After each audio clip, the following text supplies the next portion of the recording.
Menanti atau menunggu bukanlah sesuatu hal yang menyenangkan. Jarang ada orang di masa serba instan dan mau cepat ini sabar dan rela menanti begitu lama atau menunggu dalam kurun waktu yang sangat menuntut kesabaran dan ketekunan di dalam penantian itu.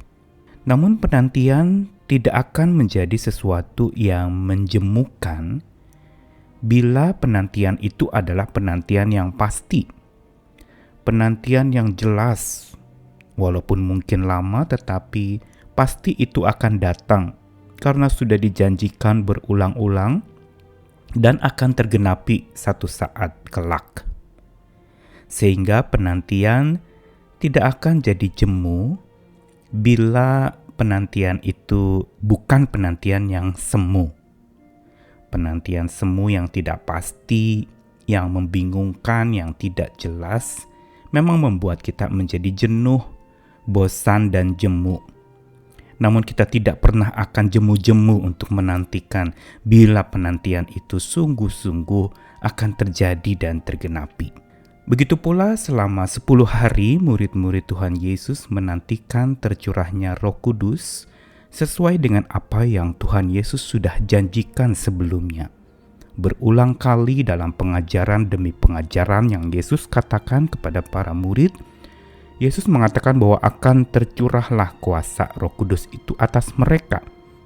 Dan ini memberikan kepastian kepada mereka setelah peristiwa kenaikan Tuhan Yesus ke sorga. Dan selama 10 hari mereka diuji untuk menantikan. Tapi kita melihat bagaimana catatan penantian mereka bukan penantian yang menjemukan. Karena itu kita mau belajar tentang menanti tanpa jemu dari kisah penantian para murid terhadap turunnya Roh Kudus. Saya Nikolas Kurniawan menemani di dalam Sabda Tuhan hari ini yang akan menyapa kita di penghujung 10 hari menjelang Pentakosta. Akan dibacakan dari 2 bagian Sabda Tuhan. Pertama-tama adalah dari Lukas 24 ayat yang ke-52 sampai 53. Ini catatan setelah Tuhan Yesus naik ke surga. Mereka sujud menyembah kepada Tuhan, lalu mereka pulang ke Yerusalem dengan sangat bersukacita. Mereka senantiasa berada di dalam bait Allah dan memuliakan Allah. Lalu dalam Kisah Para Rasul pasal 1 ayat 13 sampai 14, setelah mereka tiba di kota, setelah Yesus naik ke surga, naiklah mereka ke ruang atas, tempat mereka menumpang. Mereka itu ialah Petrus dan Yohanes, Yakobus dan Andreas, Filipus dan Thomas, Bartolomeus dan Matius, Yakobus bin Alfeus dan Simon orang Zelot, dan Yudas bin Yakobus. Mereka semua bertekun dengan sehati dalam doa bersama-sama dengan beberapa perempuan serta Maria, ibu Yesus, dan dengan saudara-saudara Yesus. Dari kisah menanti selama 10 hari bagi para murid, kita belajar tentang bagaimana cara supaya menantikan tanpa mengalami kejemuan atau kejenuhan. Memang menanti 10 hari berbeda dengan penantian lama, misalnya Abraham menantikan lahirnya anak pertamanya yang sudah dijanjikan Tuhan, atau penantian orang-orang Israel yang baru saja keluar dari tanah Mesir menantikan Musa yang naik ke gunung untuk menerima perintah Allah namun tidak turun-turun, atau penantian Israel untuk ke tanah perjanjian selama 40 tahun lamanya.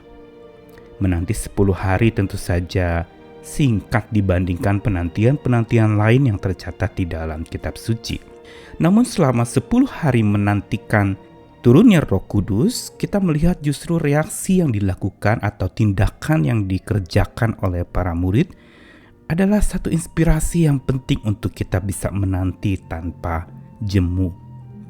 Yang pasti para murid tidak berdiam diri saja pada saat menanti, tidak lalu dengan pasif melamun atau memikirkan akan peristiwa-peristiwa yang mereka alami, bernostalgia akan segala luar biasanya Tuhan Yesus dalam mujizat-mujizat yang diperagakan di depan mata mereka. Mereka bukan pasif berdiam diri melamun, juga bukan sekadar berhimpun penuh puji yang dilantunkan dari mulut mereka. Tidak dicatatkan bahwa memang mereka menyanyi-nyanyi pada saat menanti. Walaupun kita temukan dalam catatan tadi, mereka sangat bersuka cita, lalu senantiasa berada di bait Allah dan memuliakan Allah. Mungkin bisa jadi juga mereka memuji Tuhan, menaikkan puji-pujian bagi Tuhan. Tetapi inti utama, menanti tanpa jemu yang mereka lakukan bukan di puji-pujian itu. Atau di dalam kitab Kisah Para Rasul tadi dikatakan mereka bertekun dengan sehati dalam doa bersama-sama. Sehingga menanti tanpa jemu bukan pasif berdiam diri atau sekedar berhimpun penuh pujian, tetapi justru yang menarik dari penantian para murid terhadap janji Tuhan untuk turunnya Roh Kudus atas mereka, yaitu mereka menanti dengan kreatif. Inilah yang menyebabkan mereka tidak mengalami kejemuan dan kejenuhan.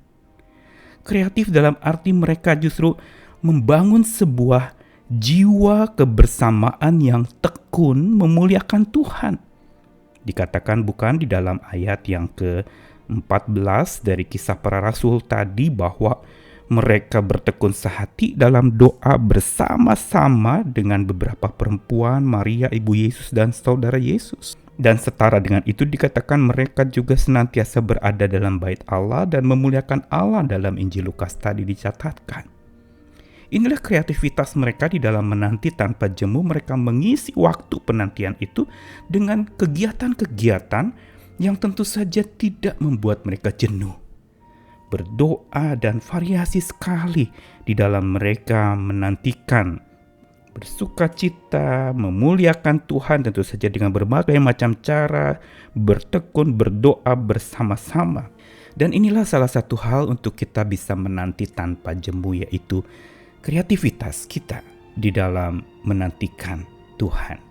Kreativitas dalam membangun jiwa yang tekun memuliakan Tuhan. Kreativitas di dalam membangun sebuah persekutuan yang satu dengan yang lain saling menuntun memuliakan nama Tuhan.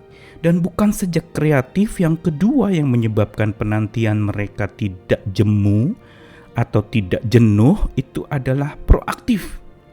Proaktif berarti mereka tetap aktif, tetap melakukan aktivitas-aktivitas yang justru membuat mereka tidak berdiam diri saja, yang makin membuat penantian menjadi jemu. Karena inilah sebenarnya salah satu penyebab penantian menjadi jemu, yaitu kita pasif, tidak aktif melakukan sesuatu, tidak proaktif, atau mungkin hanya bereaksi saja, reaktif saja, tapi tidak proaktif untuk terus melakukan kegiatan-kegiatan yang berguna, yang menumbuhkan iman, yang mendekatkan mereka kepada Tuhan. Proaktif untuk menuntun rekan-rekan mereka dalam satu persekutuan calon-calon para rasul yang akan memberitakan kabar baik kepada seluruh dunia, menuntun rekan-rekan mereka untuk rukun menyaksikan Tuhan. Karena itu mereka kompak dan membangun sebuah kerjasama yang solid. Tim yang satu dengan yang lainnya saling membackup, saling mendukung, saling menopang, melengkapi. Bahkan kita ingat juga ada peristiwa di mana mereka memilih satu pengganti Yudas Iskariot yang sudah tidak bersama mereka lagi.